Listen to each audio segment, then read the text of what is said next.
Hi, my name is Morgan Robbins, and I'm going to be doing my presentation on Signorelli chapters 10 and 11. So in this chapter, Signorelli starts out by talking about the different archetypes that can be the inner layer of a brand. The different archetypes can be used to further describe the inner layer of a brand by providing the language by which that brand can be described. So as he goes through each one of these archetypes, he talks about how they influence the behavior as we understand the values that motivate us to behave the way that we do.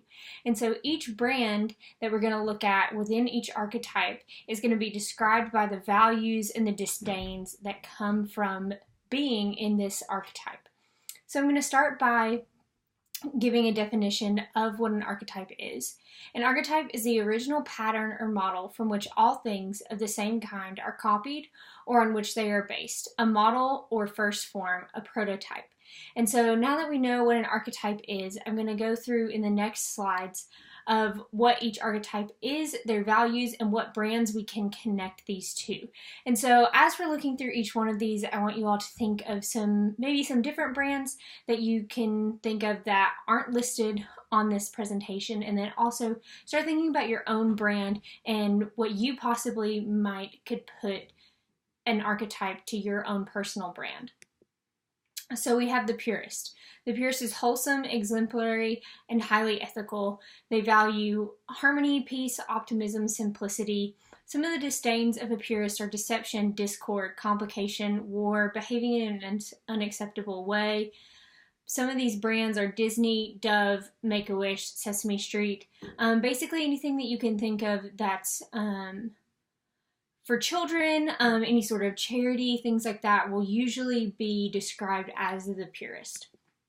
The pioneer, individualist, freedom, adventure, new experiences. This person values exploration, freedom, adventure, independence, experimentation, self-reliance. Some of the disdains are boundaries, boredom, limitations. These are brands like Groupon, Trader Joe's, The North Face, Jeep, Discovery Channel. When I think of the pioneer, the first person that comes to my mind is my brother. He went on a 12-day long trip across the country with his friends, and they drove. They hit all of the national parks on their way and some on their way back. He's very much the type of his personal brand would be within the pioneer. Adventurous, independent, really values new experiences, and brands that uplift this idea of living an adventurous life. The entertainer, clown, prankster, fun-loving, free-spirited. This person values spontaneity, charm, youthfulness, laughter. Some of the disdains can be seriousness, gravity, tragedy, depression, and boredom. Brands that fall within the entertainer are Dr. Pepper, Jack in the Box, Looney Tunes, Doritos, M&M's. When I was reading through our book about the entertainer, a lot of things that came to mind were the Super Bowl and all the Super Bowl commercials, and kind of looking at how, although their archetypes not all the time may fit within the entertainer, specifically there were a lot of brands like Tide and Doritos and Mountain Dew and different people like that took the entertainer route in their Super Bowl commercials and used that as an archetype to promote their brand. The conqueror. The conqueror is noble, steadfast, relentless, and resilient. Values courage, determination, endurance, and persistence. Disdains include weakness, self-doubt, and defeat. Some of these brands are the Marines, Nike, Weight Watchers, Gatorade. So any sort of brand that you can think of that comes from a place of being super athletic or anything like that can usually fall underneath the archetype of a conqueror. And so moving on to slide 7, the wizard. This is experience, mystery, thrill, novelty. This values magic, imagination, joy, curiosity. Some of the disdains are ordinariness, failure, status quo, ineffectiveness. Some of these brands include Pixar, Lotto, Cirque du Soleil, Disney World, Apple. I think it's really interesting that we're also reading a book about Pixar during this class. And so after reading chapter 10 and looking into the wizard a little more through the lens of reading our book on the creativity incorporated through Pixar, I've kind of gotten to get, I guess, an inside look into the inner layer of Pixar and how they actually are the wizard, and really value magic, imagination, joy, curiosity, and even seeing some of those disdains come out in their management styles and the things that they want to steer clear of and away from. There's the protector: compassion, generosity, care, support. This person values motherly advice, hospitality, protection, warmth, sharing, sincerity. Some of the disdains are cruelty, hatred, bitterness, harshness. Brands like these include Gerber, Cracker Barrel, Campbell Soup, Allstate, Johnson & Johnson, Kraft. Something that I always think of with the protector are any sort of products that a mother would buy for their children, for their home, in order to keep their family safe and clean. And to be that protector of an archetype by using brands that promote being a protector. The seducer: romance, intimacy, sensual pleasure. This person values sensuality, affections, intimacy, beauty, passion, desire. Some of the disdains include solitude, unattractiveness, plainness. Brands include Victoria's Secret, Godiva, De Beers, Axe, 1-800-Flowers. I feel like that one is pretty self-explanatory when it comes to brands, because not a lot of brands choose the seducer route. A lot of that is based on the products that they are selling. The imaginer: artist, innovator, dreamer. Values creativity, passion, ingenuity, vision, creation. Disdains or constraint, order, structure, boredom, sameness. Brands like these include Lego, YouTube, iPad, Crayola, Nikon, Papersource, Photoshop. I even went beyond that to think of Creative Cloud as a whole, with Illustrator and InDesign and Lightroom and all of the options that are given to creatives in order to create content, to move outside the constraint and order and really value the creativity and passions that they have. The emperor: boss, chief, king, values leadership, strength, determination. Some of these disdains are losing, chaos, being poor, lowliness, shadiness.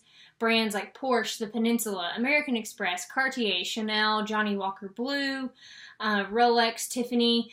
So a lot of what I think about with the emperor is I think about those upper class brands, those brands where their products are a little more pricey, and buying products from these brands a lot of times either include a splurge from a middle or lower class person, or from an upper class person. These are the normal and usual things that they are using on a daily basis.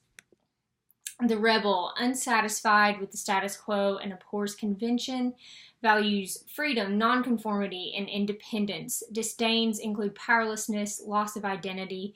Brands are Harley Davidson, Red Bull, GoDaddy, Converse. I really like a lot of brands that sometimes fall into this category. I think because they have a tendency to break the mold of what a lot of brands are doing, by hitting on what society might consider rebellious. And so now I think that can go straight into the source: devours information in the pursuit of knowledge and expertise, has a high level of curiosity. This person values truth, knowledge, expertise, intelligence, disdains uncertainty, deception, falsehood. Brands are Harvard, Bloomberg, McKinsey, Forrester, Wall Street Journal. So a lot of these brands are going to be on the basis of knowledge and education. I think colleges, I think anything that falls into the range of higher education is really going to fall underneath the source. The straight shooter abhors pretension and is no nonsense, values realism, authenticity, honesty, modesty, disdains faking it, self-delusion, deceit. Brands like Levi, Miller Beer, Southwest Airlines, Wrangler Jeans, Jim Beam. So a lot of the straight shooter brands are exactly that. They're going to come from a place of there isn't much mystery to their brand or what they provide or what their product does for the consumer. Almost everything that you want to know about this brand is going to be very upfront for you to find out, and you will not have to dig to find out if a brand falls under the archetype as a straight shooter. So moving into chapter 11, Signorelli does a really great job of kind of setting up the outer layer by talking through each one of the archetypes in chapter 10. So he talks here about the plot and the theme of creating a story brand. So like the plot, the brand's outer layer plays an important and intricate part in the brand's story overall. When defining the outer layer, it is important for a brand to consider the different archetypes from chapter 10 and how those values and beliefs manifest themselves through their product features and benefits. And so I think it can be really interesting to kind of take the manifestation of the values and beliefs of each archetype and kind of apply those to our own personal brand as we look through the theme and the plot. It's important for a brand when defining their story to have an appropriate balance of theme and plot. And so in chapter 11, they kind of go through all the different things that a brand can do to have a balance between the theme and the plot. And so New News was one that Signorelli really tried to steer clear of. And kind of using a new product to sustain your brand by coming out with new products consistently, which is really going to get a brand into the mix of a lot of competition with other brands and competitive substitutes. And then he goes on to hit on when price is important and just telling brands and when you're creating this story of a theme and a plot that when your price is discernibly better than your competitors, to talk that up. But also to remember that that is only a short-term tactic rather than a long-term strategy for your story branding and marketing plan. Then he hits on when risks are high, facts become less important as brand meaning becomes something that the prospect wants to associate with. And so as we look at the process of a consumer coming into contact with a brand and then getting to the point where they will associate themselves with this brand, brand connections are achieved to the extent that the outer layer keeps the prospect believing in the inner layer. And so the outer layer of the product and what is being viewed by the consumer allows for that consumer to continue on in believing in the inner layer and the values that are manifesting themselves in that outer layer. When there's misalignment, as in the case of hypocrisy or irrelevance, then consumers will naturally withdraw faith in what your brand stands for. And so basically Signorelli hits on that having this balance between theme and plot is really important to make sure that you are continuing the faith that consumers will have in your brand as you are continuing on in your story branding process. So my ending question for this that I kind of asked at the beginning to ask you to think about through this whole presentation is, which archetype from chapter 10 do you feel best expresses your personal brand and why? I think that for myself, I have a tendency to fall between a few different archetypes, and so I look forward to hearing what you all have to say, and thank you for watching.